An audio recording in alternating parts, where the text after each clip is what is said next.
Hello everyone, my name is Victor Armstead.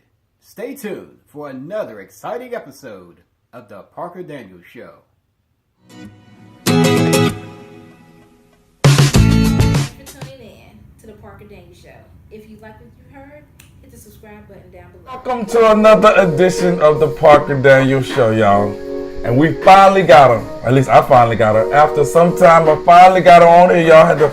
I had to go to Cincinnati, Ohio to find her. Ladies and gentlemen, I'm not going to waste any time. We're going to get to this interview. But before I do that, I want to say thanks for subscribing.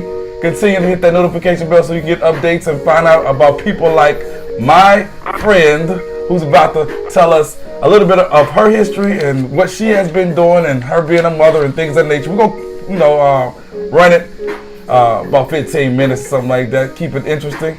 Without further delay, all the way from the great state of Ohio, Cincinnati City, the city, my friend and your friend, Ahkeela. What's up, girl? What's up, y'all? Hey, how you doing? Hey, how you doing? I'm doing alright. That's good. Can you sound a little bit more exciting? I know this show is kind of boring with me being the host, but can you sound a little more exciting? I am very excited about being on here. Thank you. I'm telling you, this girl, I really feel her. I've been knowing her for some time and whatnot, but anyway, I already did the monologue. Ahkeela is a mother of 4. Again, she's from Cincinnati, Ohio. She's totally blind. She lost her sight about 2 years ago, y'all. And before she lost her sight, she was a nurse, right? And a freelance artist? Freelance makeup artist, yes. Makeup artist. So any of y'all need some makeup done, I'll probably need some too. Y'all holla at your girl. And she's still doing some nursing work, even though she is totally blind. She's going to explain to us about that situation. And she was in various magazines and newspaper articles that she's going to speak upon. So, without further delay, for the second time, Ahkeela, this is your show. What's up? Oh, thank you. Talk to the people. Let them know about yourself. Okay, I sure will. So, around about 2 years ago, I was admitted into the hospital in September, and I don't remember it, so I'm just basically telling you what I was told from my mom and my children. But I was admitted into the hospital for 50 days. I had encephalitis, which is called swelling of the brain. And like I said before this, I was a nurse and a freelance makeup artist, basically on top of the world, chilling in a relationship for 15 and a half years and due to be married. But when I went into the hospital, my significant other walked away completely. And I was just there in the hospital. I was able to see. Nothing was wrong with me as far as but the swelling of the brain. The doctors didn't know what caused it. So when I got out of the hospital, I remember I was able to see. I remember coming home, being discharged from the hospital, and you have to do your follow-up appointments. So I went to go see my neurologist. She sat down, she did a little eye exam, and she said your optic nerves are swelling. And then she said, well, let me explain why. I said, okay. She said, with all the labs and spinal taps that they did while I was in the hospital, she said that they discovered that I have an autoimmune disorder called neuromyelitis optica. It's very similar to MS, but worse than MS.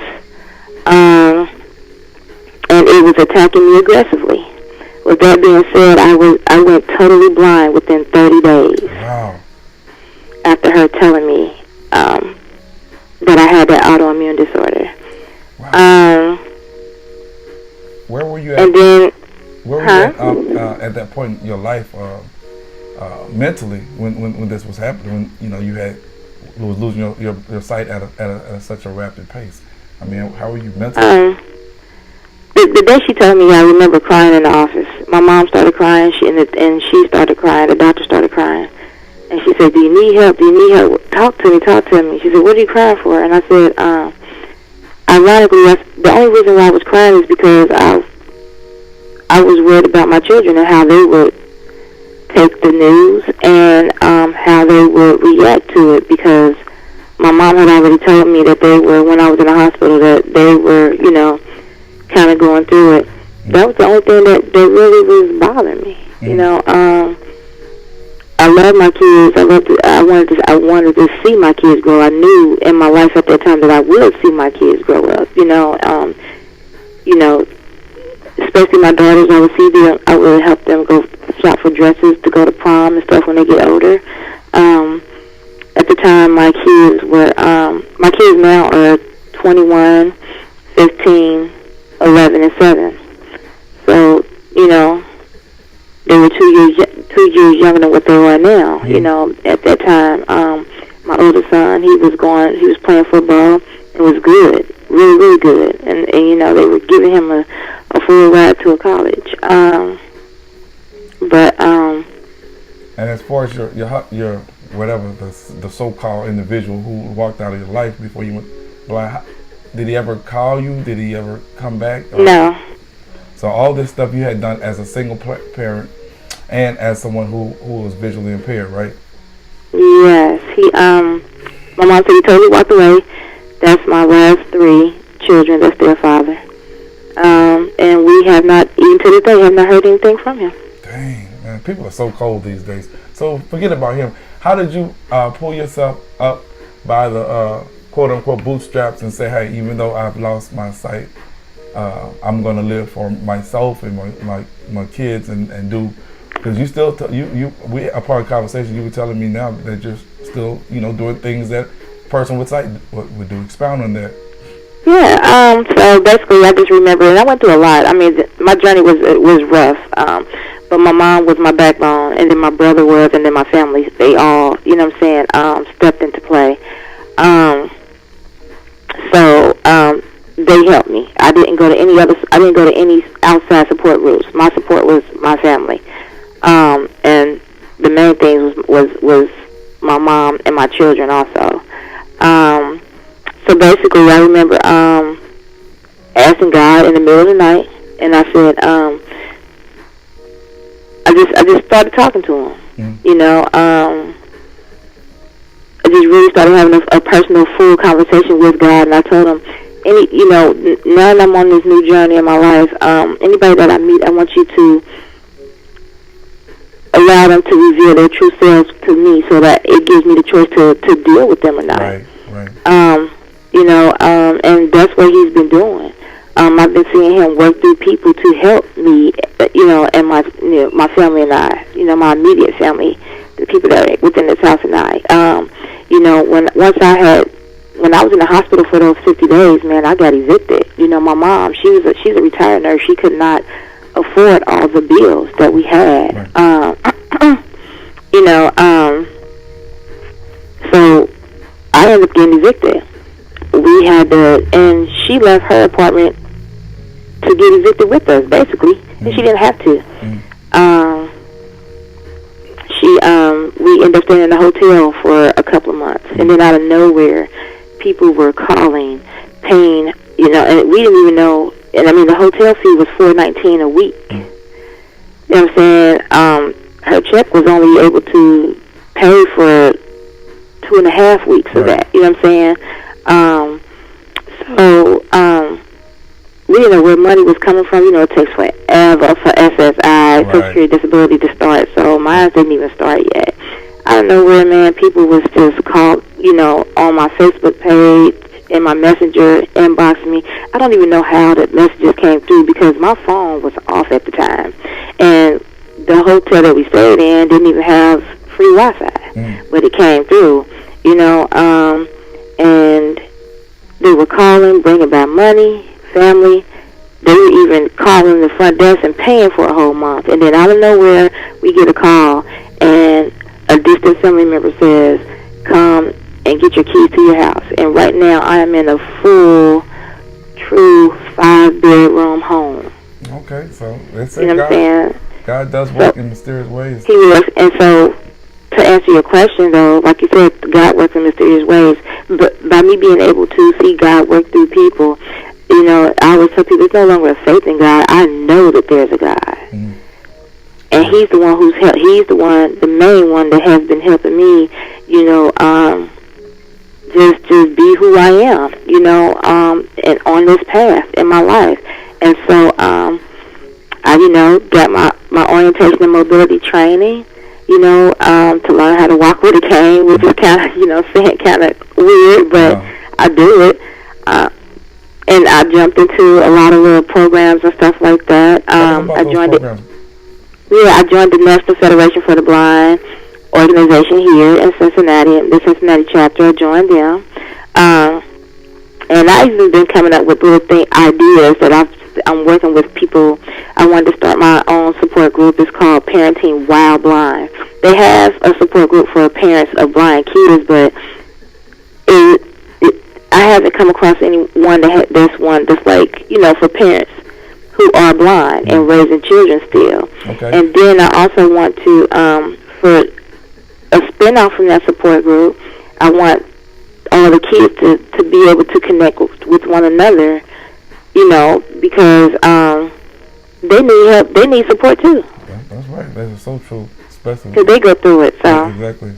So have your kids been like receptive to you even more so? Have they become more closer in terms of supporting you? Me and my kids, we still jiggy with it the way we used to back in the back in the day. Mm-hmm. They do a lot. Me and my girls, we cook together. I still play video games with them. It's funny because they'll tell me like, "Oh, turn this way, turn that way." Oh, that's good. They interact with you. Right. My oldest son, he's like I said, he'll get off of work in the middle of the night. He'll come home and he'll say, "Come on, Ma, get in the car." So I come outside, get in the car, and he'll take me to an empty parking lot and just let me drive around. And he'll sit in the car with me, and he'll just be like, if I do 2 miles per hour, he'll be like, "Drive this car." So I drive the car. He'll turn on the beat and stuff like that, and we just in a big old empty parking lot. Enjoying the moment, huh? Just enjoying the moment. So I can't complain about nothing. You know what I'm saying? I had recently ran across a magazine or article that you were in. Briefly tell us about that. It was on Facebook, and if you still have the link, I would like to put it in the description. What was that all about? It's a rehabilitation center here called Clover Nook Center for the Blind. Say it again, because you're speaking very fast. I'm sorry. That's it's okay. a rehabilitation center here called Clover Nook Center for the Blind. And that's the rehabilitation center that I joined. I'm getting next week. I'm also not next week, but the first week of March, I'm going to start learning Braille there. Okay. But they offer all these different opportunities where you can do Braille classes. They can give you your orientation mobility training. They can teach you access training, to get on the computer and learn JAWS and stuff like that. Okay.